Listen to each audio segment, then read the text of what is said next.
budget presentation. Can everyone rise for the pledge of allegiance? Okay.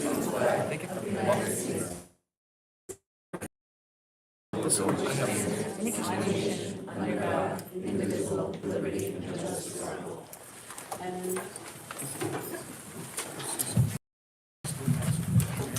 Thank you, Jill. Welcome to the fourth and final budget presentation for the year. This is a new meeting. You can see over January, February, March, we went over all of the details of the budget. Tonight is the review, and then on March 30th, the board will adopt the budget. Tax levy threshold, we talked about this slide a lot, and I added the specific calculation here. It looks up the tax levy and the proposed tax levy. So a couple of items, interest earnings, we did increase them for next year. We did increase them for next year pretty significantly because interest rates have gone up pretty significantly. So we're estimating an increase there.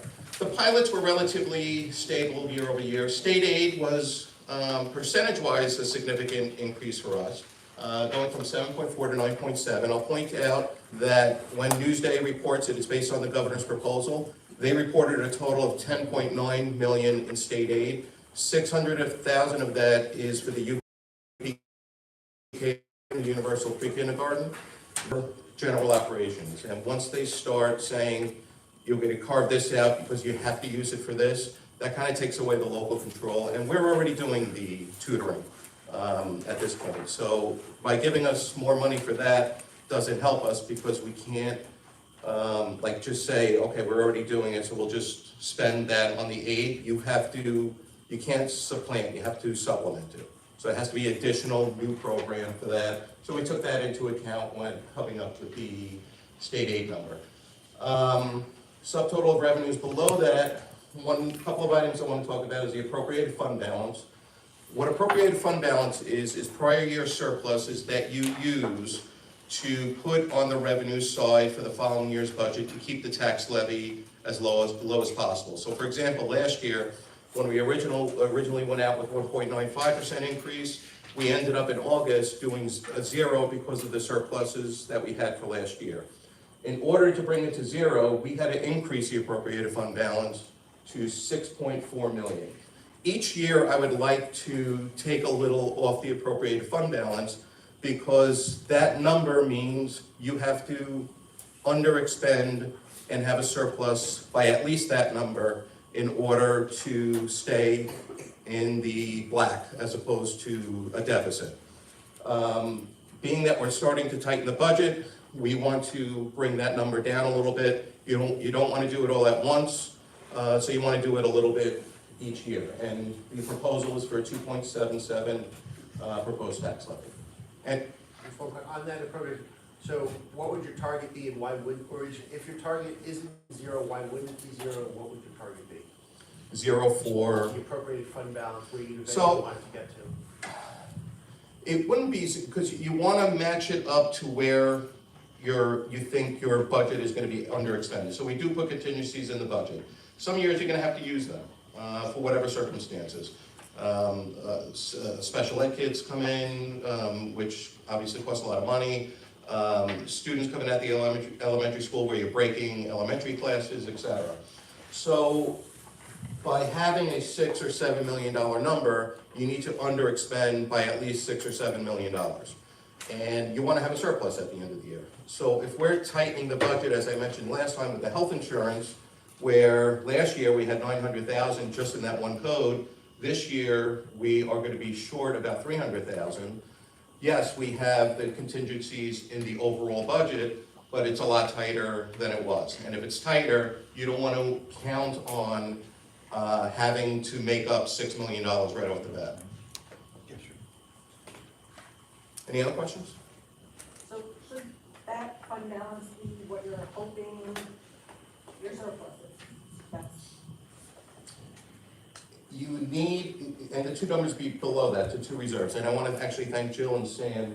They came in the other day and we had an in-depth discussion about a lot on this slide. So when you appropriate reserves and when you appropriate fund balance, looking at the right column, what we're proposing for next year, we still want to underexpend by at least those three numbers added together, which is about $6.1 million. So if I'll do it with even numbers. If you have a $100 million budget and you're depending on underexpending by $6 million and you spent $97 million, you underspend it less than the 100, but you're actually short, and you have a deficit at that point, if that makes sense. Yes?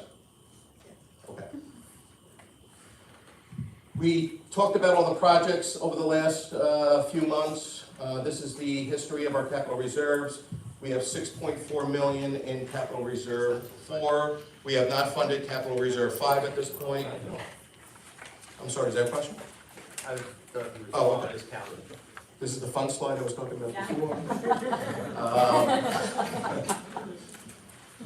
Projects planned for the summer of 2023, roof replacements at portions of this building, which are the additions that were done in the year 2000. District-wide rooftop units, replacement of the outdoor canopies right out here in front of the lobby, middle school science and art room renovations. We've been working a lot together to plan for that this summer. Window replacement, we're hopeful to get started on that in the original part of the high school here, and district-wide gym door partition placements. As I go through these next spreadsheets, the items highlighted in yellow, what we are recommending for this year's proposition, it's pretty straightforward. It's window replacements, bathroom renovations, phase 1 in most of the buildings. This is Caniac, looking at bathroom renovations at Jackson as well as Seaman. And Williams, just a small window project. And at the high school, middle school, bathroom renovation phase 1 along with window replacements. And the music classroom reconstruction, which I know Ruth is going to talk a little bit about when we get to that portion of the presentation. Yes. Is the bathrooms being renovated in the locker rooms at the high school, middle school? We have it's going to be broken down in 2 phases. We're going to meet with the principals and our architects to determine which ones should be priority. It'll happen depending on state approval. We're hopeful that it starts summer of '24 and we do phase 2. Next year we'll do another proposition and hopefully do those summer of '25. What's the likelihood, or what do we need to do to get the fitness center moved up onto the yellow board? The fitness center, 4 points. Where's John?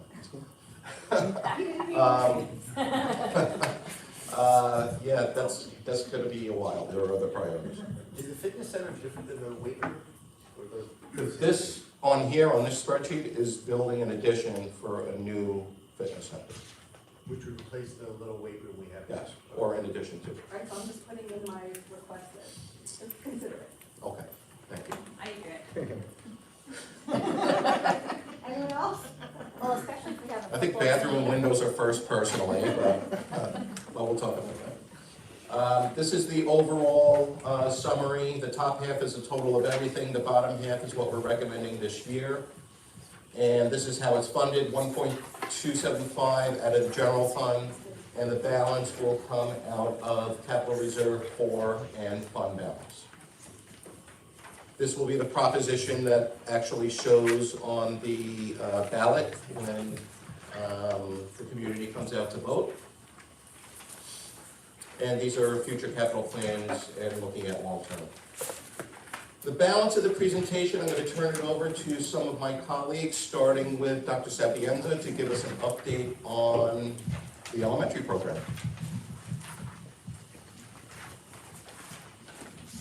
Good evening, everybody. So I'm happy to share some of the highlights from the elementary program that will continue into next year and certainly future years. As a cornerstone to elementary education is our STEM program at the elementary level, which will certainly continue and expand as we delve into new science standards set forth by the state, with the help and support of our full-time science specialists, one of them in each of the 3 elementary schools. We continue to enjoy and look forward to The expansion of our library media program, which is also staffed with full-time media research specialists in each of the elementary school. And I'm sure it was highlighted over the course of this year. I know we did it in our curriculum night, programs such as Connecting with Communities Around the World, where fourth grade students interacted and were participated in a virtual sort of exchange program with students from Kenya over the course of the month in the fall, which was an exciting and worthwhile program both for our students, our staff as well, and certainly the community. Our balanced literacy program will continue, which provides direct instruction, guided practice, and independent practice for our students in reading and writing. Our Math and Focus program, which is part of Singapore Math, will continue, which I'm sure if you have elementary kids, is a little different than the way we learned math. A little bit of an adjustment, but the cutting edge part of it is that we're teaching kids how to understand problem solving and not just getting the answer, but of equal importance how we got to the answer in that process. Our band, orchestra, and chorus will continue for grades 4 and 5. Check the calendar, our spring concerts are coming up in the next month or two. In all of the buildings, we participate in community outreach projects, beginning in the building with student leaders and safety patrol, and working outside of the building. This year, we partnered with a military hospital in Texas, I believe, and sent Valentine's to our veterans. And we're fortunate enough to receive responses back that we hung up in the school, which was a lovely outreach for us in the school. Our instructional technology program continues to grow. As you know, we are one-to-one in terms of devices, whether they be iPads or Chromebooks for all the students in the building. And in addition to teaching students how to utilize those for their academics, they're learning in specialty areas and the future jobs, job areas such as coding and robotics, as well as multimedia. Our FLES program continues to grow and flourish in the elementary school buildings. Students as young as 6 in first grade are exposed and learning Spanish, French, Italian, and Mandarin. Our RTI process, or response to intervention program, again, is something that continues to grow and develop in terms of training with staff and families to provide support for all students at any level, at any grade, regardless of the classification or not, to provide an individualized approach to supporting students. Our special ed programs as well continue to grow and provide an individualized approach to educating students with learning differences and special needs. We are continue to provide training to staff and responsive classroom and other SEL and mindfulness programs. We're just about at 100%, if not a little bit short of that in terms of training our staff in responsive classroom, which is impressive because it's only been a few years since we started. And last but certainly not least, our arts and education field experience continue to grow, and we build upon things. It's not the same old experiences for students in terms of field trips and learning outside of the classroom, but we continue to extend that learning beyond the doors of our 3 buildings, beyond our community, and as I stated before, certainly beyond the state and even internationally. So we are certainly proud of our programs and look forward to continuing everything that I discussed this evening and much more. And we thank you for your support as well as my colleagues for theirs. And I'll pass it back to Victor. Thank you. Any questions on elementary? Any questions on elementary? All right, then we'll go over to middle school accomplishments. Chad, yourself? You sure can. Actually, this is my slide. Thank you, Victor, and the board for the opportunity to share some program highlights tonight. I just want to say that the highlights that I'm going to share tonight are only possible because of the communities that exist in Jericho. We have a great Board of Education, a supportive central administration, and a community that places a tremendous value in public education. So thank you for that. I'm also lucky to work with an incredibly hardworking and talented staff of educators who really understand middle school students and do whatever is necessary to support them. So first, a few accomplishments of which we are very proud. We were ranked the #1 open enrollment suburban middle school in New York State.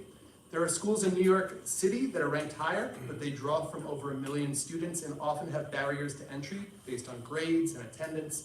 And out of the hundreds of suburban districts in New York State that accept all students within the district boundaries, we were ranked number 1.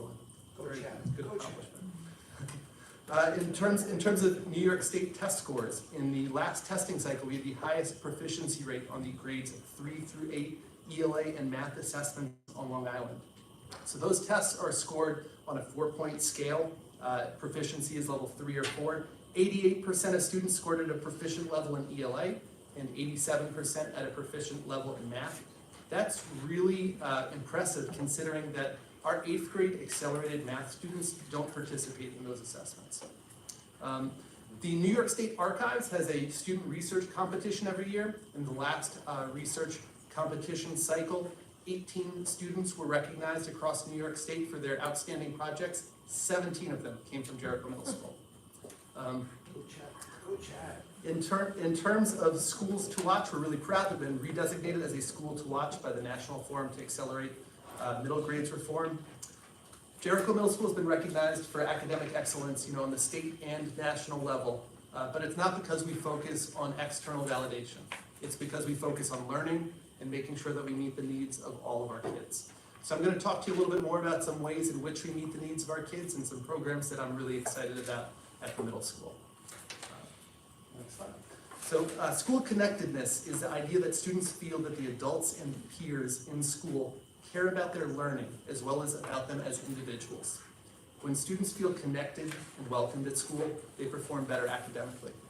Our NEST period is an opportunity for students to build connections with each other and with staff through discussions about our monthly theme. And in our last session, they had great discussions about friendship.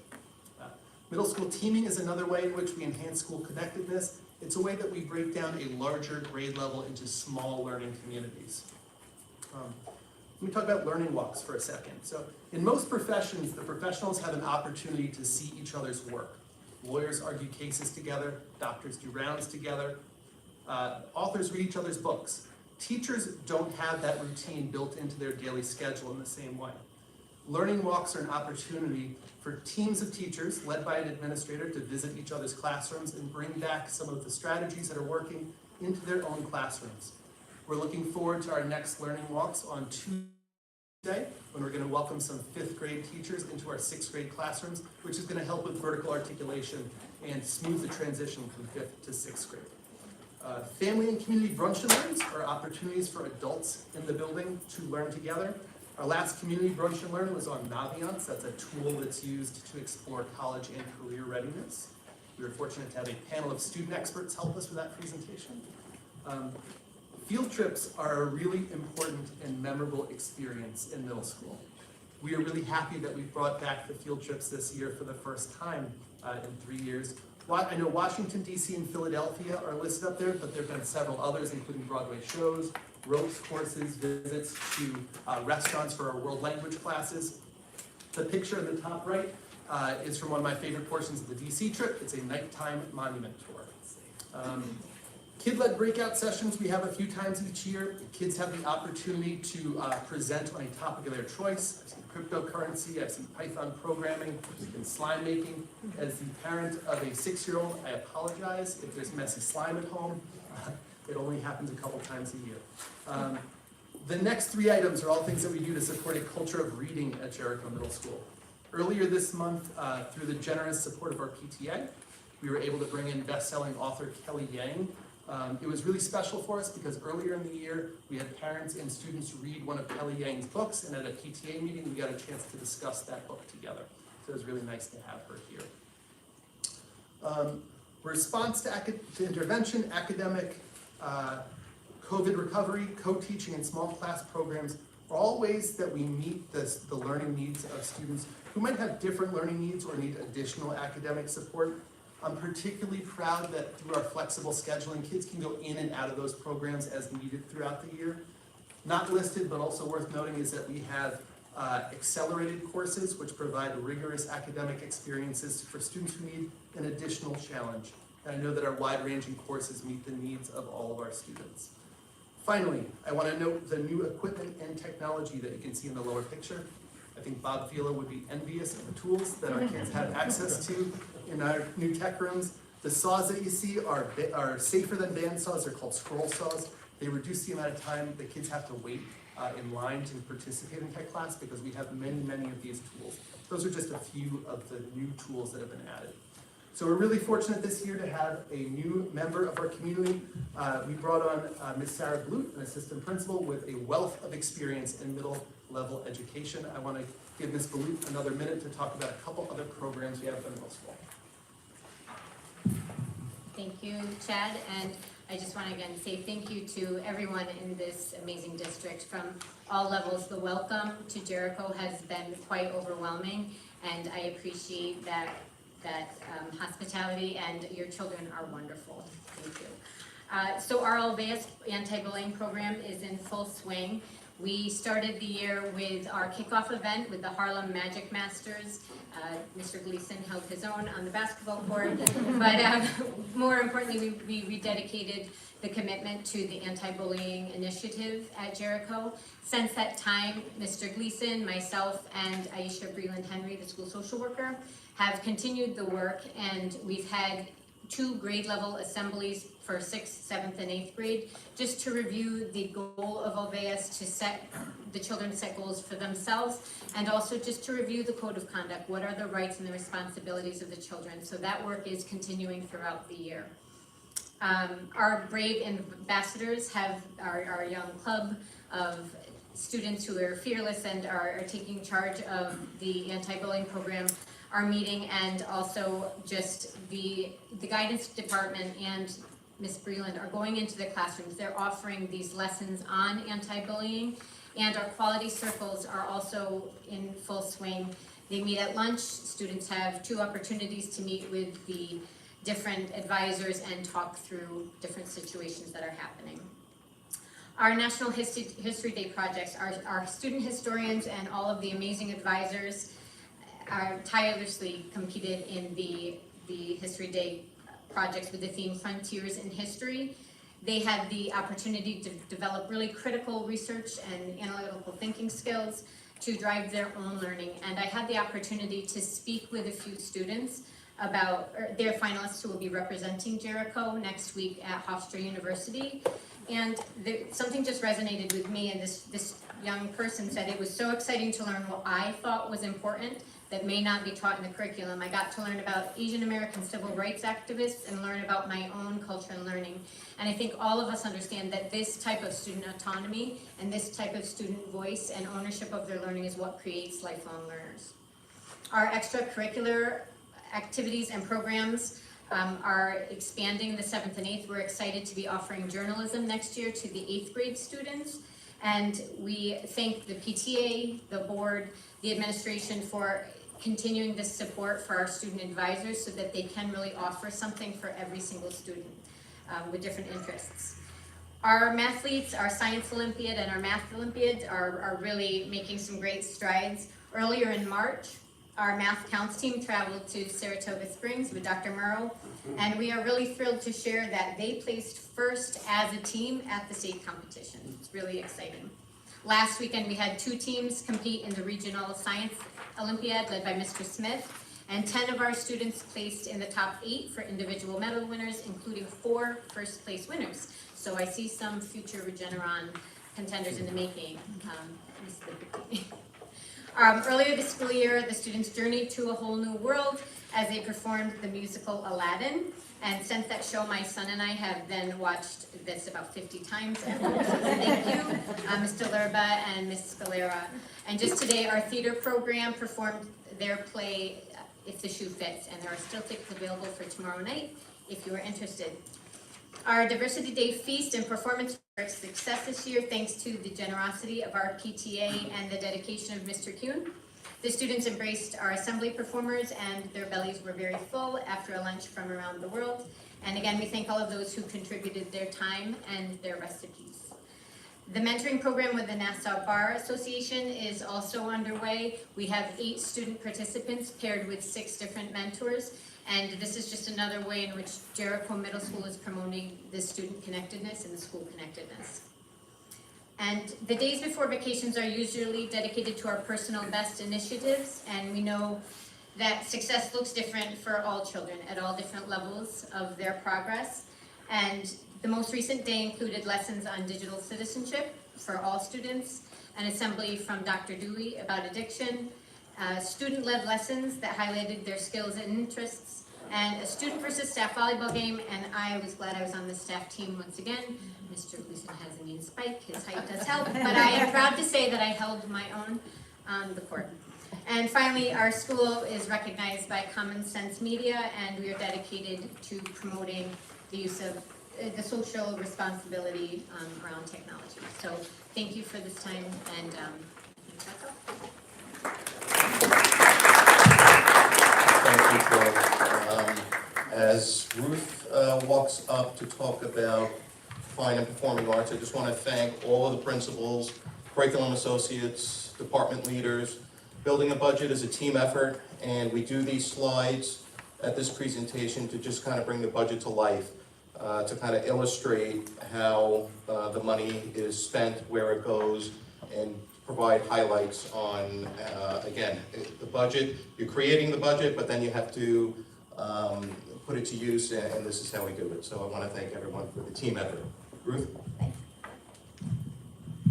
know if I can stand it, this one might be too high. You want this one?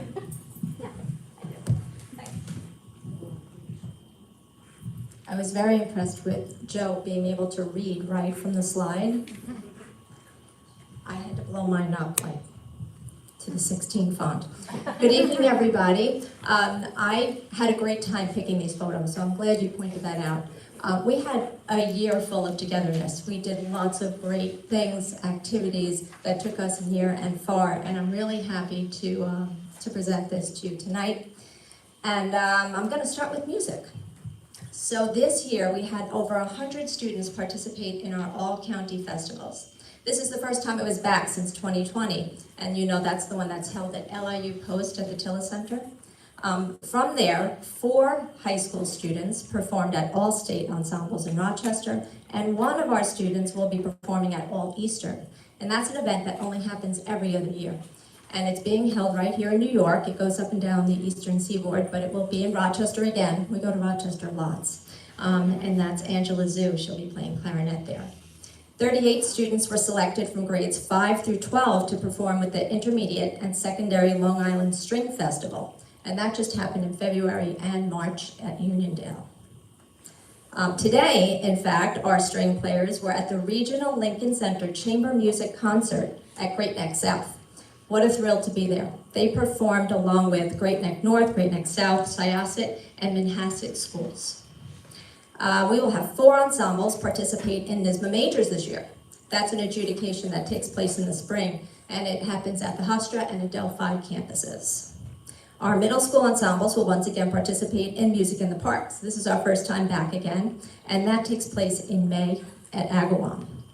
This year, we hosted 2 big musical events. The NMEA All-County Division I rehearsals at Cantiac, and that was in January, and the NYSSMA Piano Festival was just this last weekend. Our music faculty and Triumph Honor Society students made both a huge success.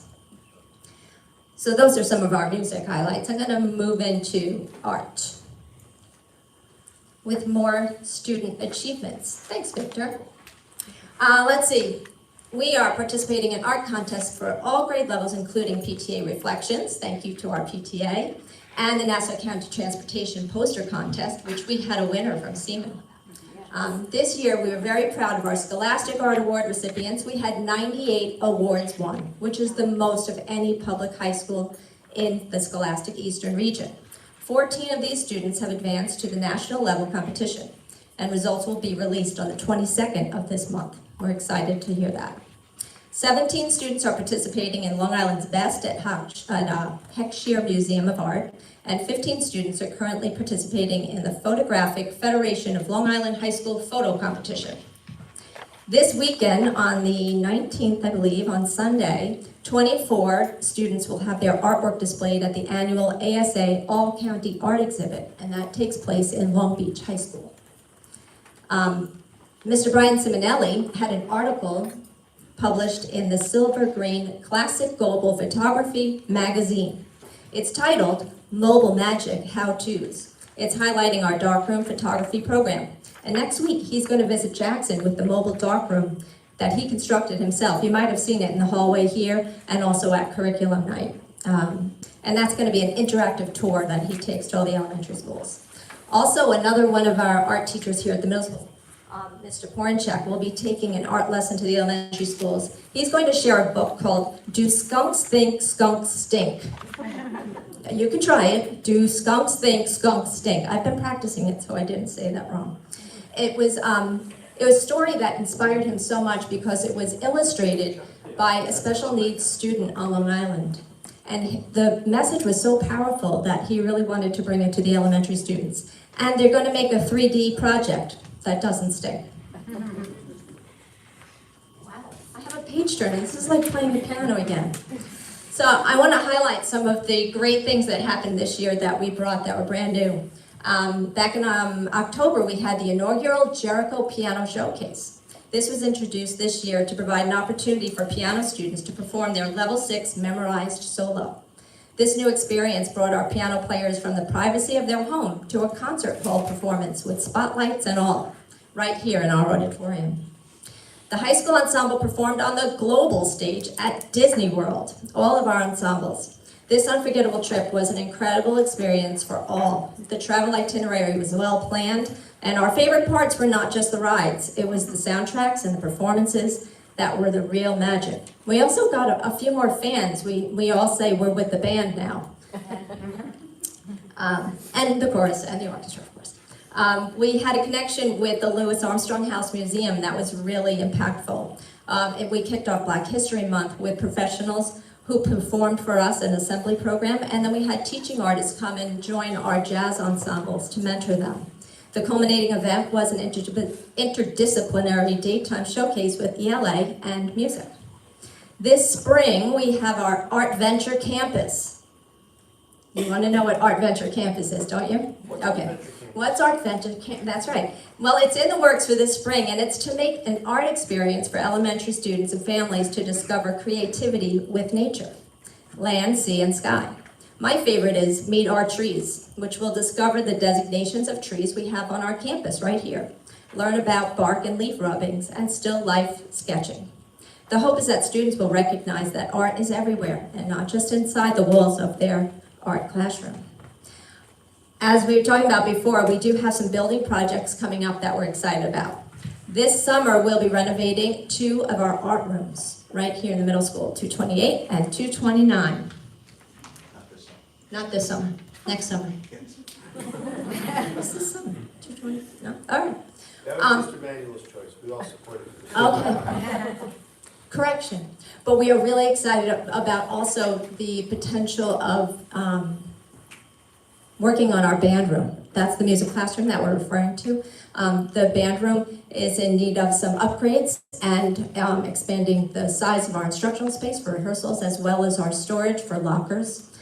So that we can keep our instruments in a safe place that is healthy and lovely and all those things. Maybe widen the doors so that we can move the instruments through quickly. And that's this summer? That's not this summer. The proposition is this May, it has to go for state approval, so it'll be next summer. So let's see. We are really noticing great energy and positive trends towards maintaining and increasing enrollment in our music and art classes. All of these wonderful things on the slide right here have brought lots of smiles and inspired us to create, perform, and connect with each other, because together is always better. Does anyone have any questions? What's Art Venture? Art Venture? No, I'll explain.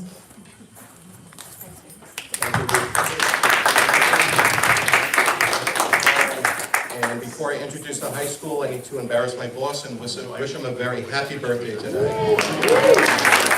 I'm not going to say him.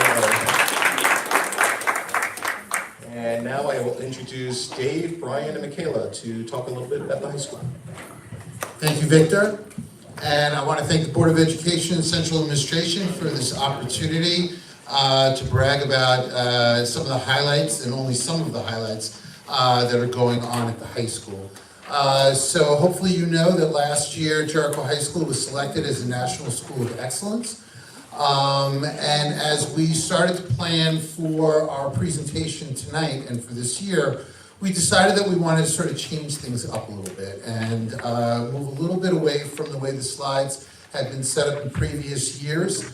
And in doing so, we really decided to come at it this year through the question that said, what makes Jericho High School special?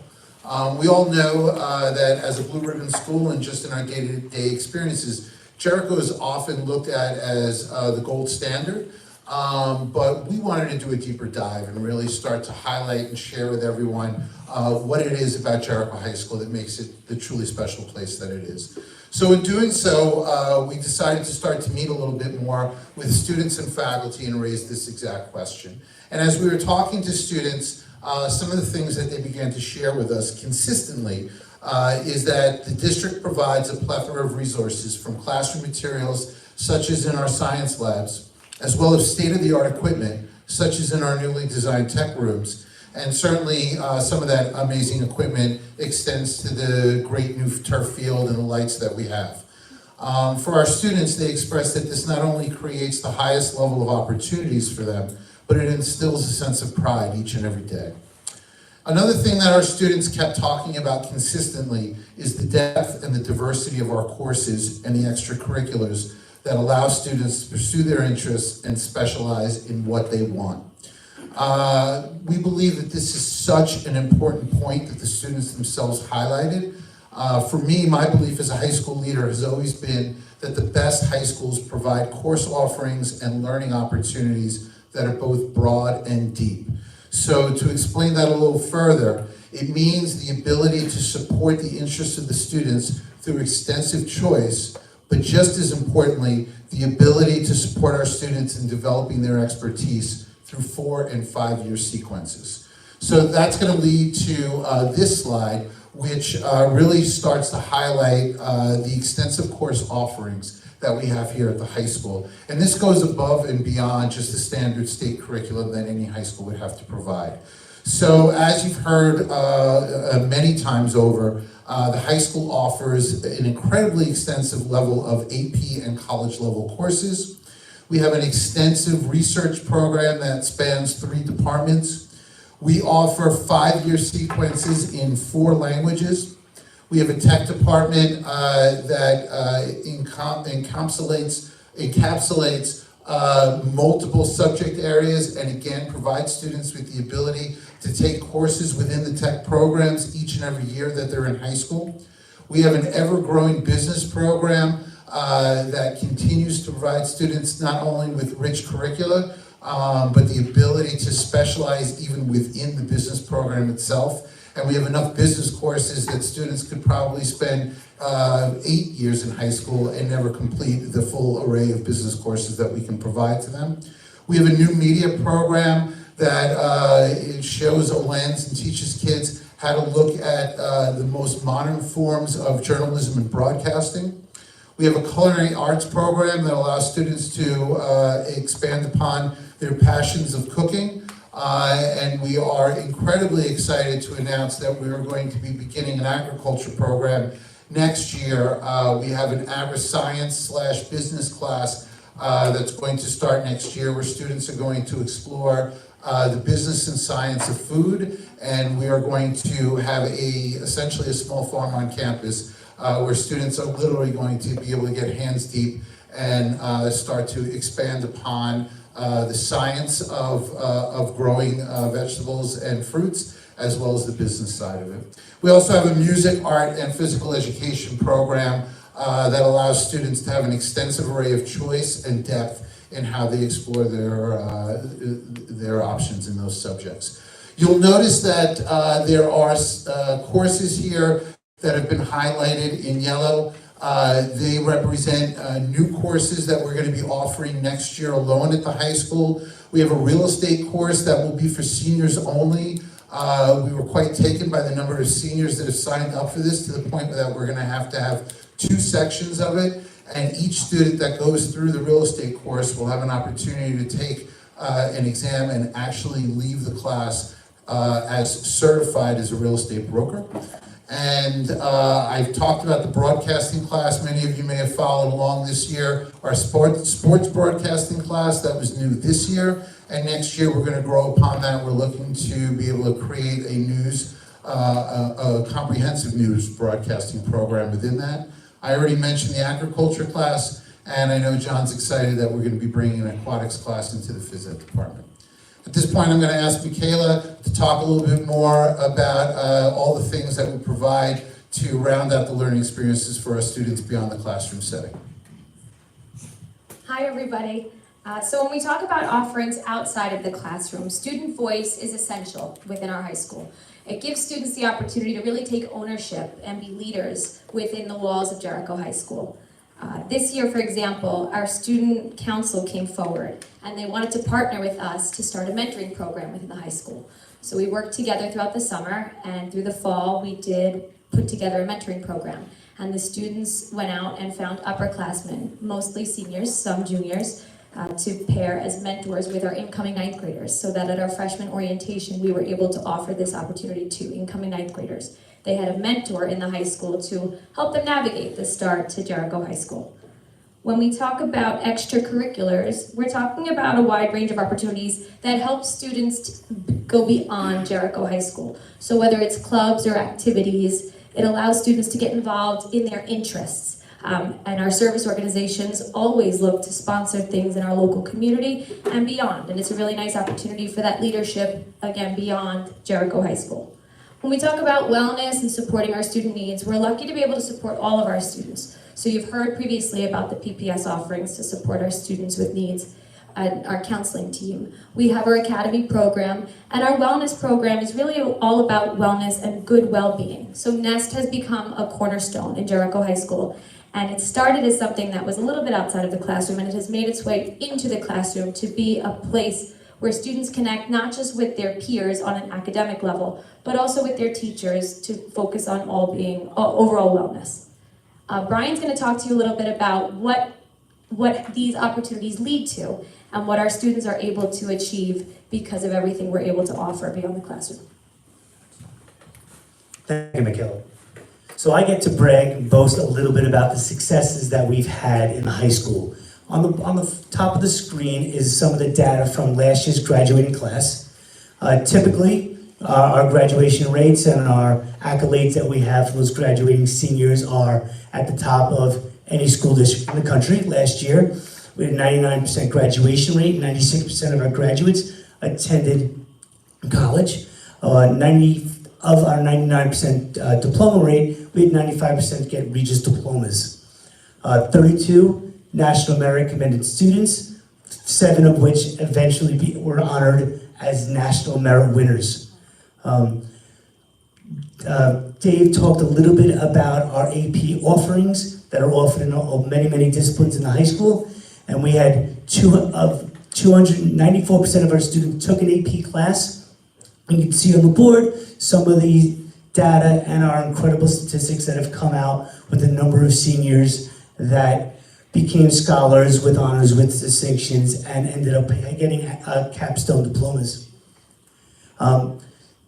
Of 300 nationally Regeneron winners, 5 came from Jericho. 2 were national finalists who were awarded $25,000 of scholarship that was awarded, I think it was last night. And we've had 18 consecutive years for the New York School Distinction Awards. We're the only school in New York to accomplish that. So that's some of the accomplishments on that graduation rate of last year's class. But the other incredible opportunities for our students is to compete, show off, and get recognition of some of their interests and their strengths and some of the ideas they pursued. So you can see here we have offerings in a lot of many different subjects.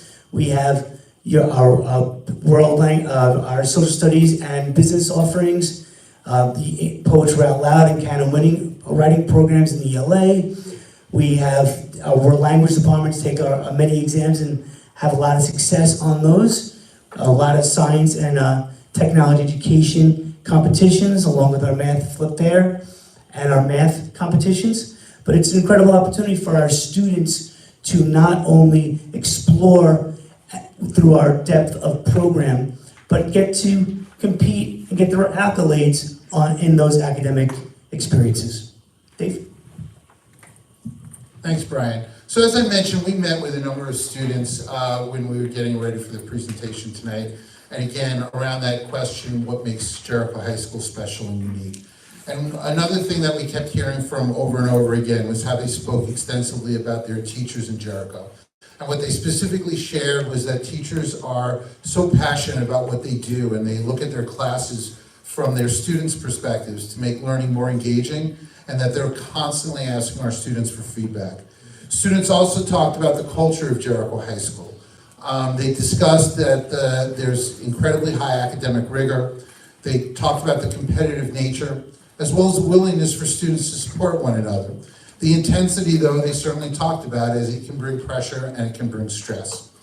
To that end, we want to talk to you a little bit about a video that was created by 3 of our students, Aaron Lee, Isabel Chuck, and Matthew Kernenwan. They're members of our video production program, and when they set out to create this video, they had 2 initial goals and lenses that they were looking through. One was that they had seen a video that came out of Korea that highlighted some technical aspects of how to make transitions from frame to frame or from scene to scene. And it was something that they wanted to emulate. It was a technical aspects of video production that they wanted to explore. The other thing is that they set out with the expectation of capturing the intensity that Jericho High School can sometimes present for some of our students. And they wanted to create sort of an honest, open dialogue about that. And as they really started to explore it, and as their project evolved and they put together their video, what they actually realized, what they created, was just how extensive the opportunities are here in Jericho, and truly what an amazing place it was. So we had a chance to interview them after it was released on the Day Show, one of the programs that comes out of our video production class.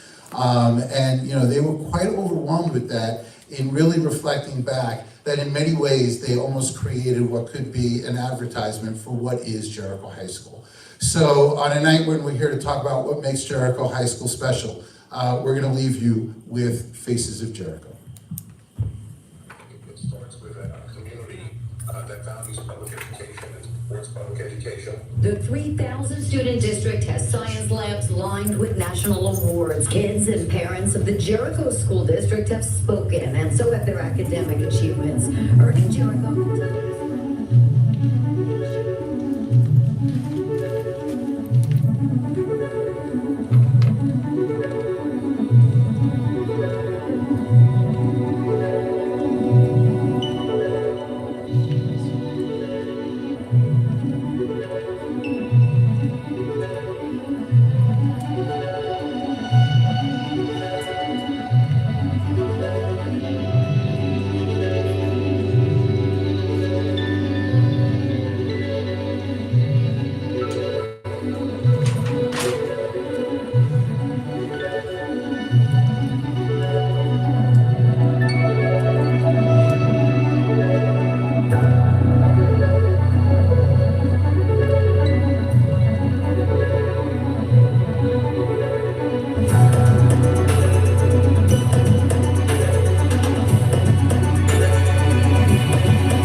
to close out the budget presentations. Any final questions?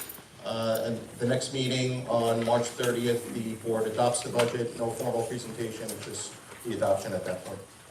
Any final questions? Thank you all for coming, appreciate it.